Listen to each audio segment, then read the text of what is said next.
Hello friends, આજે આપણે બનાવીશું માત્ર 10 જ મિનિટમાં બનીને તૈયાર થઈ જાય તેવી દાણેદાર અને મોંમાં મૂકતા જ પીગળી જાય તેવી અલગ રીતે જ આપણે મીઠાઈ બનાવીશું. આ મીઠાઈ ખૂબ જ ટેસ્ટી એવી બને છે અને જો તમે આ એકવાર બનાવશો તો વારંવાર બનાવશો. જો તમને મારી રેસીપી ગમતી હોય તો હજુ સુધી ચેનલને સબસ્ક્રાઈબ ન કરી હોય તો સબસ્ક્રાઈબ કરજો અને બાજુમાં આપેલી ઘંટી દબાવજો એટલે નવી નવી રેસીપીઓના નોટિફિકેશન આવે. તો ચાલો બનાવવાનું શરૂ કરીએ. તો તેના માટે મેં 200 ગ્રામ પનીર લીધું છે. તેને આ રીતે નાની ખમણીથી ખમણી લઈશું એટલે તેનું એકદમ ઝીણું એવું શીણ થશે. અને જો તમારે મિક્સરમાં બ્લેન્ડ કરવું હોય તો આના નાના નાના ટુકડા કરી પ્લસ મોડ ઉપર રાખી તેને બ્લેન્ડ કરી લેવાનું. પણ હું પનીરને ખમણીને જ લઉં છું એટલે આપણી મીઠાઈ છે એકદમ દાણેદાર બનશે. અને જો તમે મિક્સરમાં બ્લેન્ડ કરો તો પણ અધકચરું બ્લેન્ડ કરવાનું. જો તમારે આ મીઠાઈમાં ઘરે બનાવેલું પનીર એડ કરવું હોય તો પણ કરી શકાય. હવે આ રીતે બધું પનીર ખમણાઈ ગયું છે તો આપણે જે પેનમાં મીઠાઈ બનાવવાના છીએ એ પેનમાં જ આપણે ટ્રાન્સફર કરી દઈશું. તો હવે તેમાં છીણેલું પનીર એડ કરીશું અને અત્યારે આપણે તેને ગેસ ઉપર ન મૂકીએ, નીચે રાખી બધું મિક્સ કરી દઈશું. અને બધું સારી રીતે મિક્સ કરી પછી જ આપણે ગેસ ઉપર રાખીશું. તો હવે તેમાં અડધો કપ મિલ્ક પાવડર એડ કરીશું, સાથે 2 સ્પૂન દૂધની મલાઈ એડ કરીશું. જો મલાઈ ઘરમાં ના હોય તો તમે 2 સ્પૂન જેવું ઘી પણ એડ કરી શકો છો. આમાં ઘી કે મલાઈ એડ કરવાથી મિશ્રણ છે તે કોરું નહીં પડે અને મીઠાઈ છે એકદમ સોફ્ટ એવી બને છે. તો હવે તેમાં અડધો કપ દૂધ એડ કરીશું. આ દૂધને મેં ગરમ કરીને નોર્મલ એવું ઠંડુ થવા દીધું છે તે એડ કરીશું અને હવે બધું સારી રીતે મિક્સ કરીશું. મિશ્રણમાં જરા પણ ગાંઠા ન રહે તે રીતે સારી રીતે બધું મિક્સ કરી દઈએ. અને જો થોડું થીક એવું લાગે તો આપણે દૂધ પણ એડ કરીશું. તો હવે મિશ્રણ થોડું થીક એવું લાગે છે તો આપણે તેમાં ફરી અડધો કપ દૂધ એડ કરીશું અને સારી રીતે મિક્સ કરીશું. આમાં આપણે 1 કપ દૂધની જરૂર પડી છે અને જો તમારાથી દૂધ થોડું વધારે પણ એડ થઈ જાય તો પણ ચાલે. તો હવે મિશ્રણ પણ સારી રીતે મિક્સ થઈ ગયું છે. તો હવે ગેસની ફ્લેમ મીડિયમ રાખી તેના પર રાખીશું અને મીઠાઈનો સારો એવો કલર આવે તેના માટે આપણે તેમાં કેસર એડ કરીશું અને ગેસની ફ્લેમ મીડિયમ રાખી 4 થી 5 મિનિટ જેવું સતત ચલાવતા જઈશું એટલે મિશ્રણ છે ઠીક એવું થઈ જશે અને પેન પણ છોડવા લાગશે. આ મીઠાઈ બનાવવી સાવ ઈઝી છે. જો તમે પરફેક્ટ માપ અને આ રીતથી બનાવશો તો તમે જો પહેલી વાર બનાવતા હશો તો પણ પરફેક્ટ એવી બનશે અને ઝડપથી પણ બની જશે.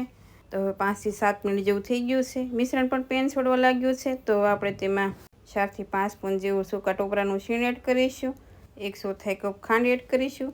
જો તમારે ખાંડ ઓછી વધુ એડ કરવી હોય તે પ્રમાણે તમારે કરવાની. તમારા ઘરમાં જેવું ગળ્યું ખાતા હોય એ પ્રમાણે તમારે ખાંડ એડ કરવાની. હવે બધું સારી રીતે મિક્સ કરી ખાંડ પીગળી જાય અને મિશ્રણ થોડું એવું થીક થાય ત્યાં સુધી આપણે તેને ચલાવતા જઈશું.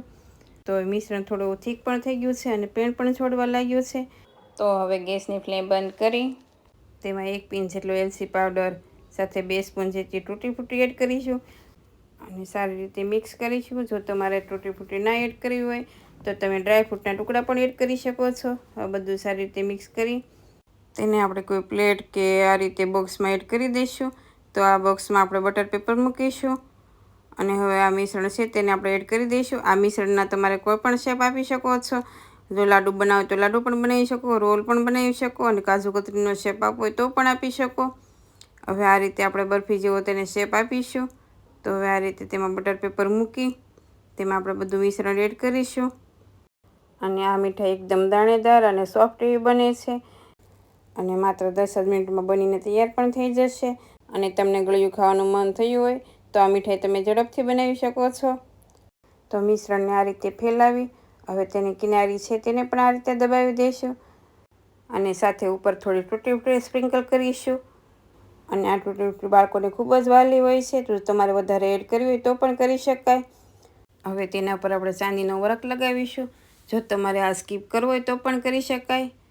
હવે આપણે તેને 2 થી 3 કલાક માટે ઠંડુ થવા દઈશું અને તો 2 થી 3 કલાક જેવું થઈ ગયું છે તો આપણે તેને ડિમોલ્ડ કરી લઈએ. અને જો તમારે 2 થી 3 કલાક રાહ ન જોઈ હોય તો મીઠાઈ નોર્મલ એવી ઠંડી થાય એટલે તમે કલાક માટે ફ્રીજમાં પણ રાખી શકો છો એટલે ઝડપથી ઠંડી એવી થઈ જશે. હવે કોઈ ધારદાર સરી લઈ તેના સરસ ટુકડા કરી લેવાના. જો તમારે નાના મોટા ટુકડા કરવા હોય તો પણ કરી શકો છો. આ રીતે પહેલાં આપણે આડા કાપા કરીશું અને હવે આપણે ઊભા કાપા પણ કરી લઈએ. તો એકદમ ઓછા સમયમાં અને ઝડપથી મીઠાઈ બનાવીને આપણે તૈયાર પણ કરી લીધી છે. તો તમે આ રીતે ક્યારેય ન બનાવી હોય તો એકવાર જરૂરથી ટ્રાય કરજો. ખૂબ જ સ્વાદિષ્ટ એવી બને છે અને નાના મોટા બધાને ખૂબ જ ભાવશે. અને આ મીઠાઈ 4 થી 5 દિવસ સુધી બહાર સારી રહેશે. અને જો તમારે 8 થી 10 દિવસ માટે રાખવી હોય તો તમે ફ્રીજમાં પણ રાખી શકો છો. તો તમને આ રેસીપી કેવી લાગી તે મને કમેન્ટમાં કહેજો. અને જો રેસીપી ગમી હોય તો વિડીયોને લાઇક કરજો, શેર કરજો અને મારી ચેનલને સબસ્ક્રાઈબ કરજો. Thank you for watching.